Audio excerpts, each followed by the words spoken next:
Brains. No, joking. No, they're not more of brain eaters. They're more of flesh eaters for this one. Are you kidding me, Chance? Well, in kids shows, why do they make zombies like brain eaters? Because I think it's just a term of logic. I have no idea.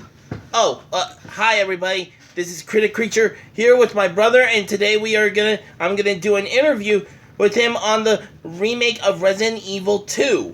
Yeah, some more of the difference and the differences between the original and the remake. There was many differences. I know because I watched him play the original on the PlayStation 3. It was pretty good. Yeah. And we also I watched him play the original of Resident Evil 3 on the PlayStation 3. Yeah, the original one was also really good as well. Okay. So, Chance, what do we know about Resident Evil? Well, of course, we know the basic logic of Resident Evil, what's going on. We have, of course, the Umbrella Corporation up to their tricks of releasing the T-Virus and that going on where everybody starts turning into zombies. And then it's down to some characters in the different games to fight off these zombies and figure out there's just a bigger event just going on during the zombie outbreak during the whole entire time. Like, the first one is in the mansion, of course. The second one is more of you're in the police department, and then you're also at, like, not Raccoon City. That's the third one more. You're more in the city in the third one, but you're in the police department in the second one more.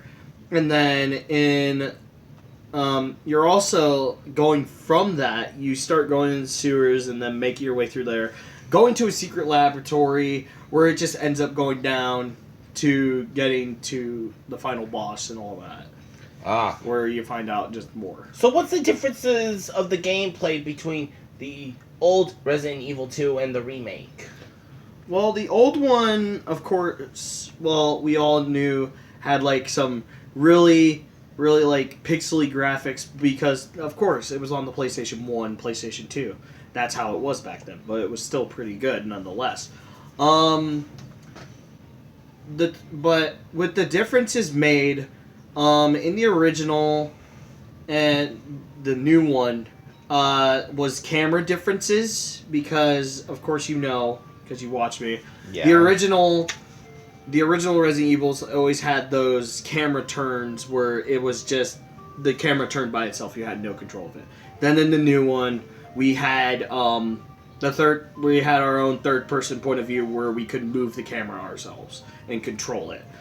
And as well as a lot more lighting effects where they're, instead of the police station being like all lit up and stuff, like just all lighting around the whole entire room, we actually got to just with all the technology that we have now for gaming, we can they were able to make a lot of the police station like a very dark atmosphere where you could be in the dark, you had a flashlight, it was a lot harder to see, it was just a lot harder as well with all the game effects and stuff. So, I mean, there are a lot of, what's the, how tough are these zombies? How tough are they? Well, I know in standard mode of the game, it's normally 3 shots to the head to put them down, but then you have to use your knife or shoot them again in the head, or else they'll get up again. You have to completely destroy the brain. Well, you have to completely just shoot the head, yeah. It's either 4 shots to the head, or you could get lucky with a critical shot and it just explodes their head, of course. Wow. So, I know we just don't deal with zombies, but what kind of other creatures are there? We have, of course, the normal enemies, but then there's the zombie dogs. Then there's, of course, the lickers. And then we have the mischievous Mr. X. We have Mr. X. We have William Birkin. And then there's also, I forget the name of them, but they were in the sewers. Yeah. And they were the big creatures with the one eye that could just grab you and poison you. I think they were just the most terrifying. They were that was the most disgusting part of the game I hated in that one. I hated that part of it.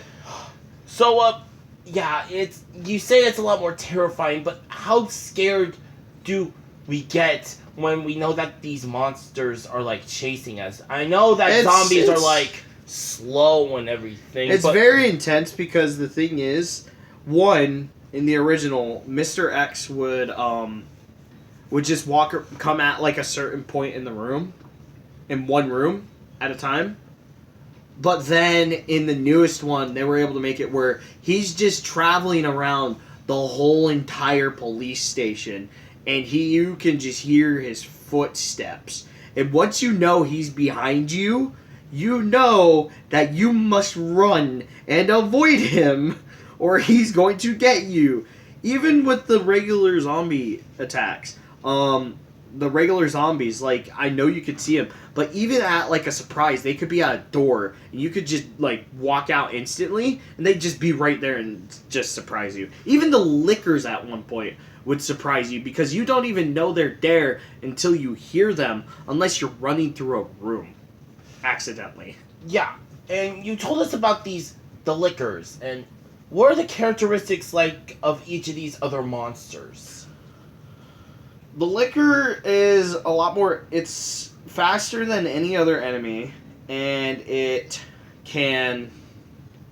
has a lot more range for its attack as well. So, and it can't see you, of course. Okay, so it's blind. That means it should be easy to avoid, right? It's still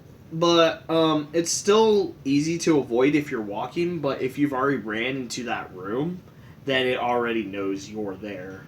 And then, as well as, for some reason, flash grenades can affect it, but it probably affects the hearing of it, and it just makes it move a lot more. But I never really understood the fact that how the flash grenades affected it, probably because of its hearing. Maybe because we know that flash grenades can unleash a subtle sonic burst. So it seems like it affects the hearing. Yeah. And then it just goes crazy berserk, just attacking other places, and it doesn't know where you're at. So, we talked about Umbrella Corp from the beginning, right? Yes. And what is their end goal in just making zombies and BOWs? I honestly don't know that. I don't know what the Umbrella has more of that. They're probably They're trying, I feel like, to go for more world dominance in my aspect, but I never really understood the point. All I knew is that Umbrella Corp were the bad guys, of course, making the zombies, but had much more of an internal, deep affair against whatever they're supposed to do. And why make zombies?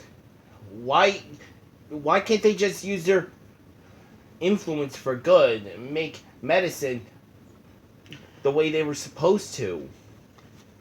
Because I feel like it's just one of those companies that just went from knowing something that they could create something that could destroy the world or clean out the world in their type of way.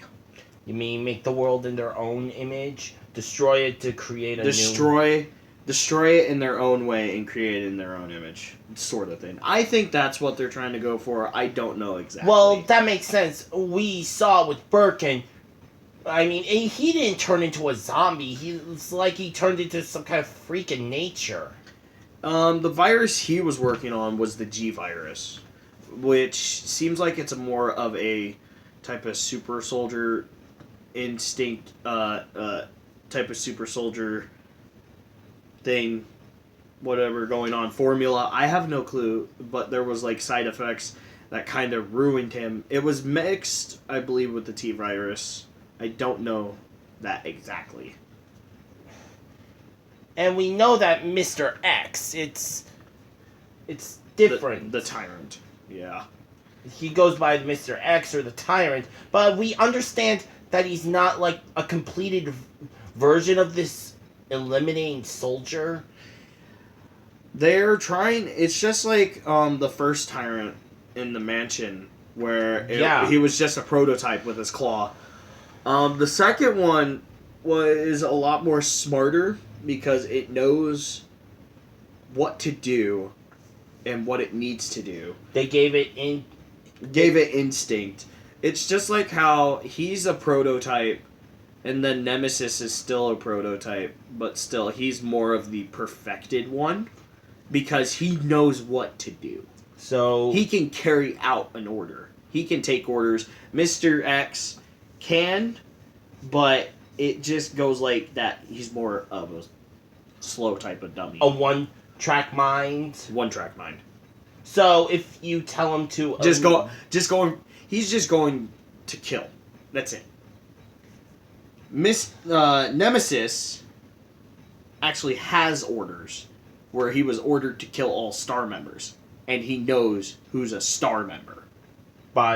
Downloaded. They gave him probably they gave him the intelligence and knew what to give him to know who is a stars member to take out. Wow.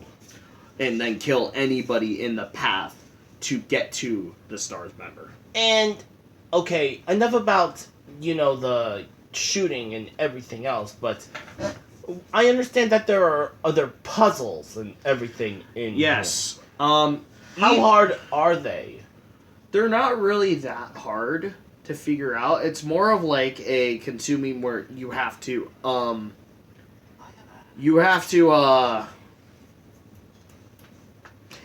to one area you don't really want to go to, and then you have to get to that area in order to get to another area in order to get to that area. It's basically like you want to collect these, you gotta collect certain things to get to the next thing. Because, like, you don't want to go to an area, but you have to go to that area to get that item. And then with that item, you have to use that item to get to another, in order to get to another room. And then with just those items together, it gets you to what you need to. Like the 3 medallions at the beginning. You have to go around the whole entire police station almost to get the 3 medallions. And you don't really know where they're... Well, the first half of the police station you have to. Or the second half a bit. But with those, you're able to get down to the basement where you leave Marvin, of course. Which is sad. Which we find out in third game, of course.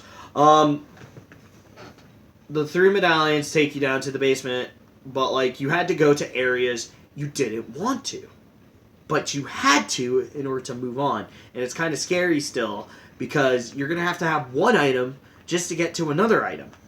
Like, let's say you have a battery for an explosive, but you don't have the explosive. You got to go somewhere else to get to that explosive in order to use it in order to get to another area. And what about Leon? Leon Kennedy, how does he feel about, in your point of view, how can you translate into his own mind like you were him? I could say he didn't know what was going on, but he did what he had to do, and of course he said in the game that he wished he was there sooner, but he was there then, which kind of helped out because they had another person to rely on to help out. So, like that. Wow. I mean, like... So, and who else... What else was in the sewers besides those worm things? Nothing really else. There was just the zombies and that thing. Are you sure? Because I remembered that there was a giant sewer gator. Oh, yes! Oh, but the thing is, he only chased you at one part of the game, and that's really it. And then you blew him up. And then it blows him up, and that's really it. It was really... A chase boss. It was just really nothing. It was just like a chase boss that was there, but then was not there. And then boom. Yeah, I felt like it was just more of the enemies were the type of big, the big one-armed eye creatures. and all that. That was like really it. And then there was just the regular zombies, and that's it. Would you call them eye slugs? Yeah, no, I don't know. I don't know really what to call them. I forget their name anyway. Yeah.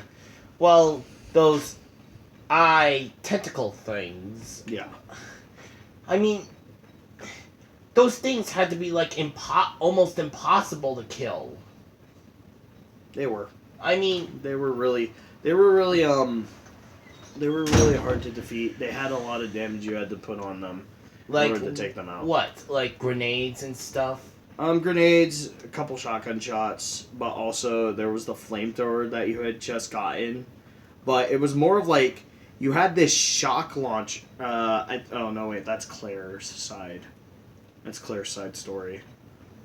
Claire gets the shock gun, while Leon gets the flamethrower, and it just determines which one's better.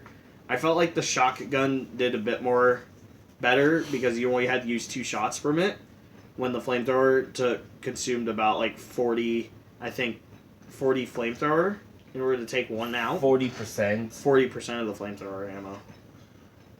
And then, but enough of Leon's story. There was, of course, we get to know Leon's story where it was moved on, where we didn't really defeat full Birkin, but we had to defeat Tyrant, which was terrifying. which was the ultimate Tyrant. But then there was but the thing is, I like the ability to choose who to play first. Like, you could play as Claire first, and then next you could play as Leon, or you could play as Leon and then play as Claire, which I did that.